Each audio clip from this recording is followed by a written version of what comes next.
Please join me in giving a warm Philadelphia welcome to the Taoiseach of Ireland, Micheál Martin.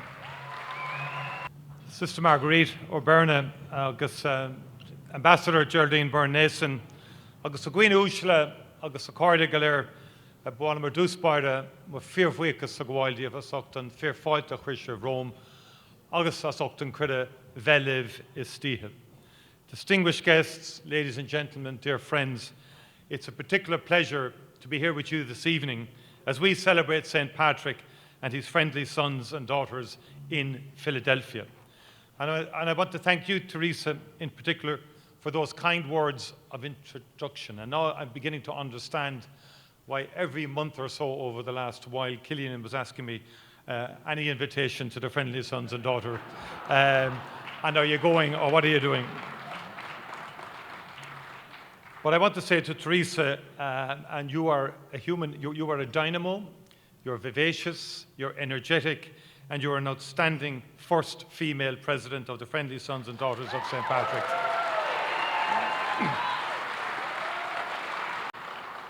I know that there are many challenges, but let me assure you of our commitment to the United States remains and is very steadfast. As a small open economy, our position is to support open, rules-based trade and to keep the transatlantic partnership steady because it underpins critical jobs and investment on both sides of the Atlantic.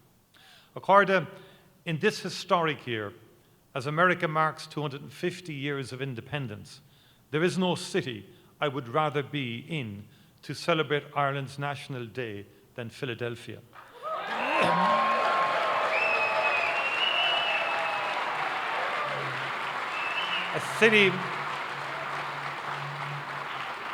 A city synonymous with America's revolutionary period and its fight for independence. And what better group to commemorate this milestone with than the Friendly Sons and Daughters of St. Patrick, a society older than America itself.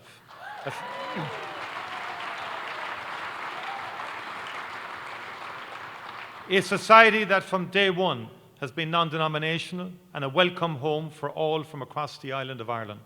A society whose founders and members played such vital roles in the foundation of this country. I think of Thomas Fitzsimons, Thomas Barclay, George Meade, Generals Anthony Wayne, William Irvine, Richard Butler, William Thompson, Edward Hand, John Cadwalder, and Henry Knox. Colonel Walter Stewart and Commodore Barry, and numerous others who went on to have distinguished roles in the Army, Navy, Cabinet, and Congress. It's quite a roll call. And of course, I must give special mention to my fellow Corkonian and first president of your esteemed society, General Stephen Moylan, one of the most remarkable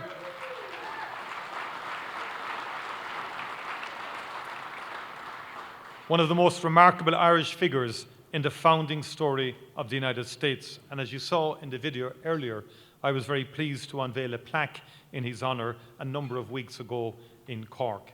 And Moylan came to this city as a young man and quickly became embedded in Philadelphia's commercial and civic life. And he had that Cork trait of really making a difference and having that vision to see beyond the immediate. I won't go too much on about Cork tonight, I promise. And never forgetting where he came from, he was a driving force behind the founding of a society whose aim was to aid others who followed in his footsteps. When revolution came, Moylan did not stand aside. Instead, he placed his talents, his loyalty, and ultimately his life at the service of a new idea. That idea was the United States of America.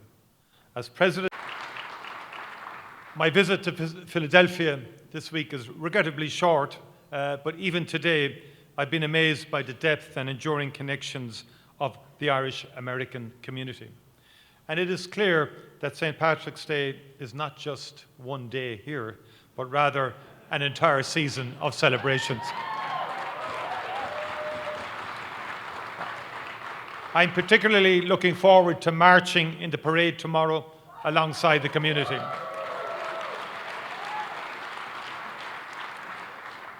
As a representative of the Irish government, it is always a great source of pride to attend events around the world for St. Patrick's Day and to see firsthand the achievements of our diaspora community and the love they still hold for Ireland.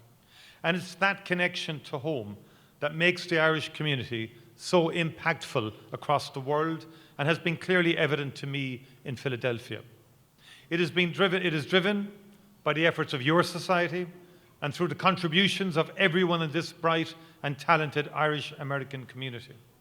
And that connection was clear to see this morning when I laid a wreath at Philadelphia's Great Hunger Memorial, a monument to one of Ireland's darkest periods in our history, and a reminder of the many thousands of Irish people who found a new home, new opportunities, and community in this city, many of whom have found support and fraternity in this great society.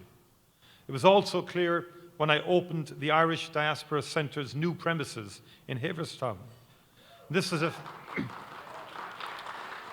fantastic new facility that will enable the centre to expand its vital work in serving the Irish and American community in the region. And as I said today, the centre can be assured of Irish government support through the embassy in the years ahead.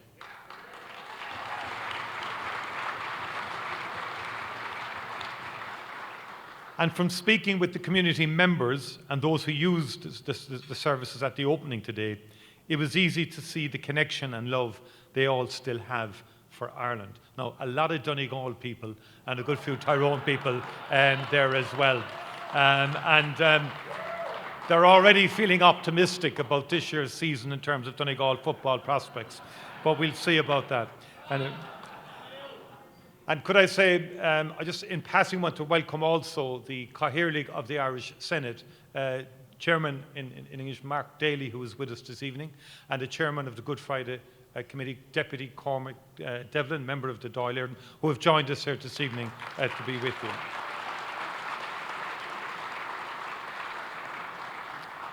And the connections between our two countries were on full display earlier at Villanova University, an institution founded by Irish Augustinians and one that retains its strong links to Ireland through its sporting and academic programming.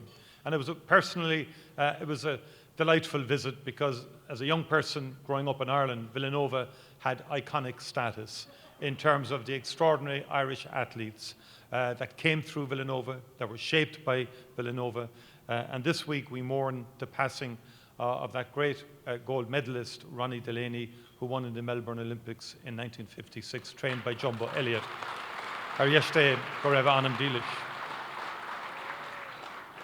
Education has always been a great driver of connection, understanding, and relationship building. And I want to pay tribute to the friendly sons and daughters for the support that you provide through your scholarships to Villanova, St. Joseph's, and Temple, among others. And these are all universities that Ireland is proud to call partners. Philadelphia and the Commonwealth of Pennsylvania have long been a cornerstone of Irish-American life, whether politically, economically, culturally, and socially. Irish workers built its canals, its railroads, and its industries. Irish families shaped its neighbourhoods, its parishes, and its civic institutions. Irish values, community, solidarity, and resilience became part of the fabric of this state. That contribution continues today in ways both historic and modern. It continues through sport, culture, and business, largely driven by the people in this room this evening. Ireland's relationship with America is one of our most important and one that we continue to invest in. The United States is Ireland's largest trading and investment partner. The economic benefits flow both ways, creating prosperity and jobs for large numbers of people on both sides of the Atlantic. Our latest study of Ireland's economic impact in the United States shows that across the 50 states, more than 200,000 people are employed now by almost 800 Irish companies. Ireland is now the fifth largest source of foreign direct investment into the United States, with investment by Irish companies valued at $390 billion US. In Pennsylvania, 12,000 jobs have been created by Irish companies, with 8,500 people in Ireland employed by Pennsylvanian firms. Combined bilateral trade between Ireland and Pennsylvania is valued at over $9 billion. And these are impressive numbers and ones that we want to see continue to grow.